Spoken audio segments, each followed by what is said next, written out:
Because if I'm away from God, I'm away from myself. If I don't know God, I don't know myself. Without God, I am nothing. I am no one. I did not realize how much work you really had to put in for YouTube. Like, YouTube, there's a bee. Oh no. See? No. Oh no. Oh no. See? I'm trying to be outside, trying to enjoy the sun, trying to enjoy the fresh air. Hold on, something's in my eye. It's like first the bee, now something in my eye. Distractions. Anyways, if you are here, thank you so much for being here. Even if you don't stay, even though I would love for you to stay, I would love for you to subscribe and keep up with me and come kick it with your girl, do life with your girl. But thank you for even just being here and checking me out. I wanted to talk to y'all today about getting back to myself. Let's get into it. Pull up a chair and stay a while. I'm 29 years old and I am in my last year of my 20s. And I made a vow to myself to make this year all about getting back to Sierra, going back home to God, to myself. Because if I'm away from God, I'm away from myself. If I don't know God, I don't know myself. Without God, I am nothing. I am no one. So I want to get back to home, God, myself. I spent my 20s focused on everything else, everybody else except for me. I became a mom at 20. My 21st birthday, I spent in the small little room that I shared with my daughter in my mom's apartment at the time, on a hard wooden chair, breastfeeding and pumping all day. That was my 21st birthday. My 20s was filled with trying to figure out how to navigate motherhood, being introduced to motherhood in, I would say, a traumatic way. It was not a pleasant or joyful experience. Honestly, I'm just being honest. It was very traumatic for me, and I went through postpartum depression for years actually, and I was in therapy once I realized I was going through postpartum depression, but my therapist at the time suddenly and abruptly had to leave, and I remember not being in therapy for years after that. I remember being on fire for God at one point, and then I got into a relationship, and that relationship completely brought me away from God. He was very controlling, very narcissistic, very abusive in so many different ways, and it truly took me away from God. It truly took me away from myself.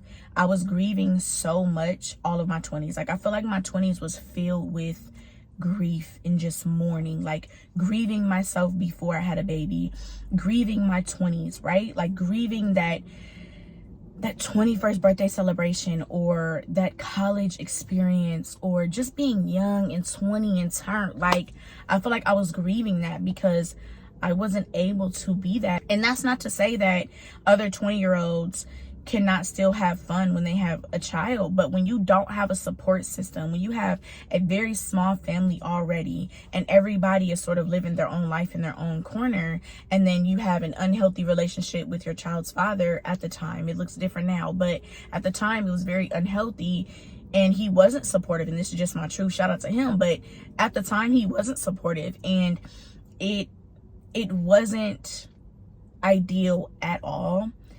When you don't have a support system, it makes motherhood that much harder. Like, being a mom is not easy anyways, but being a mom with no support system, or little to no support system, 10 times harder, hands down. So I was grieving, you know, the idea of this perfect family, the relationship, my younger self. I was grieving friends who I had lost to death by drugs and gun violence.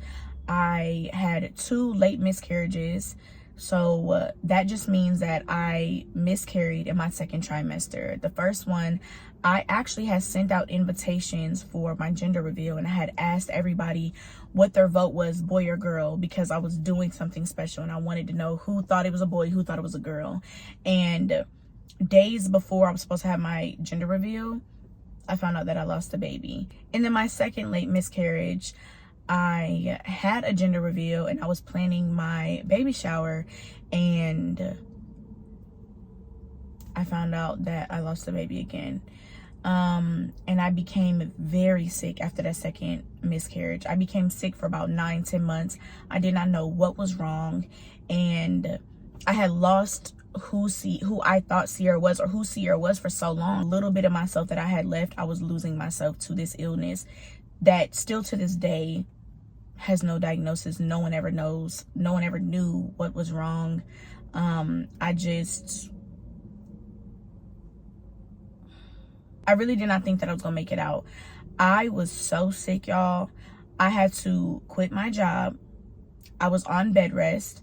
I could barely get up. My heart was racing all the time. I was being monitored by a cardiologist for 3 months just for him to tell me that he lost all the data from the heart monitor that he had on me. And we never came up with a solution or a diagnosis or anything. Everyone was doing a bunch of tests, and no one had answers. And I was just so sick. I was full of anxiety. I was full of depression. I really did not think I was going to make it out. I really did not. And I remember telling my mom and my daughter's dad, take care of my daughter because I don't think I'm going to be here for much longer. We can get into all of this another video, but I say all of this to say my 20s has been filled with focusing on everybody else and everything else, and all while grieving and mourning and like getting something and being excited and loving it and pouring into it and just putting all of me into it, and then losing it, and now I have to grieve it. That is what my 20s has been filled with. And while I've had great moments in my 20s, that's what my 20s has been when you sum it all up. I am determined to have a much better decade in my 30s and to learn from everything that I've been through in my 20s and spend my last year in my 20s getting back to myself. Things that my younger self has always loved and things that I've always been destined to do, things I've always been called to do, I'm gonna do them. Even if I don't know necessarily how to do them, even if I don't have all the tools, I'm just gonna start, and I know that God will give me everything else. Honestly, my YouTube is one of those things. I made this channel in 2012 when I was in high school, and I wanted to talk about my high school journey and how hard it had been. So I made this channel to talk about that, but I didn't. And then years later, I became a mom, and I was like, okay, maybe I can use this channel to talk about motherhood and the struggles of it, and, you know, walk everybody through my journey of motherhood. And I did end up doing it. And here I am, 29, and I'm saying, I'm finally gonna do it. And yes, I'm a rookie, and no, I don't have all the tools. No, I don't know everything about YouTube. I'm literally super new at this. I'm still learning. I don't have all the fancy equipment. I'm literally sitting in my car, but I'm gonna use what I have because this is something that I've always wanted to do, and so I'm finally doing it. And I feel like this is me keeping a promise to my younger self and myself. On my 29th birthday, I told myself, we're going to do everything that we told ourselves we were going to do. We're going to do everything God called us to do and we were afraid of. We're going to get back to ourselves. We're going to re-spark the flame. This is what we're doing in the year 29. Like in my 29th year, I'm getting back to myself. And this channel is one of those things. So if you are here, again, thank you so much for being here. It means so much to me. I have over 100 subscribers, period. That's a big deal for me. My first video, I think, got like over 500 views, and that's a big deal for me. That is a huge deal for me. So thank you so much for being here. Even if you don't stay, like the fact that you even came to check it out, like I love you. Thank you so much. And I truly hope that it encourages and empowers and inspires and motivates someone, even if it's just someone, to get back to yourself. Even if it's a hobby, if it's a relationship with God, a relationship with yourself, a relationship with family or friends, get back to you. Even if it's your self-image, like myself, I stopped caring about getting dressed up and getting cute. But now, I keep my nails done, my lashes done, my makeup on. It makes me feel good. It's what I like. It's what I enjoy. And so I'm getting back to that. I used to feel bad for wanting to get back to my old self. Like, Sierra, that's the past. Why are you living in the past? Who you were in the past was only supposed to exist in the past. Like, why do you want to be your younger self? You're 29 years old. You're a mom now. Like, why do you want to be your younger self? And it's not that I want to be my younger self fully, because yes, who Sierra was back then was only for the past. And I am 29. I am a mom now, right? But there are parts of Sierra that I was always supposed to hold on to that I lost. Like my sense of self, my confidence, my voice, my creativity, my passion. Those parts of me, those healthy parts of me that make me me, are the things that I want to get back, right? And I don't care if it's a hobby. I don't care if it's a skill that, you know, you once had, or maybe you wanted to learn and you never learned, or something that God always told you to do and you always wanted to do. Like, you always had this burning desire to do it, and God just placed it on your heart, in your heart, and you just didn't do it. You didn't finish it. You didn't even start it. Go do it. Go start it. Go finish it. Please. The fire is not out.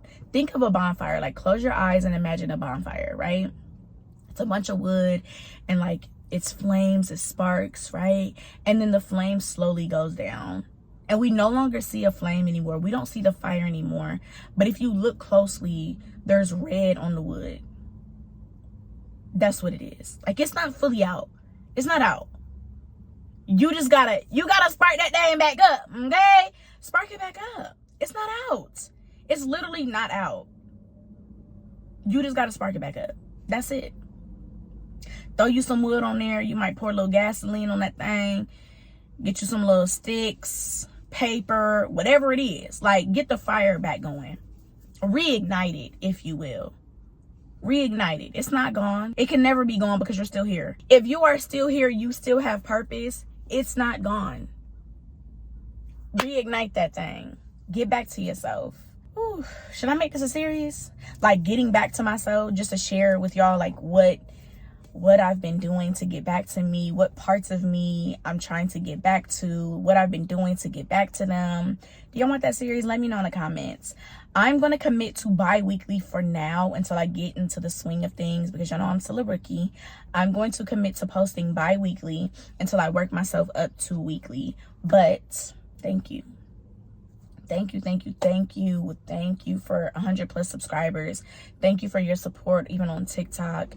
I have 78,000 followers on TikTok. I have 7,000 on Instagram. And it may not seem big, it may not seem huge to other people, but this is what younger Sierra always wanted to do. And I feel like I'm keeping that promise to myself. And I know she's super happy for me and super proud of me. And I want your younger self to be happy for you. I want your younger self to be proud of you. I want you to keep that promise to your younger self. God keeps his promises, and it's time for you to keep yours. I will see y'all in 2 weeks. Talk to you later.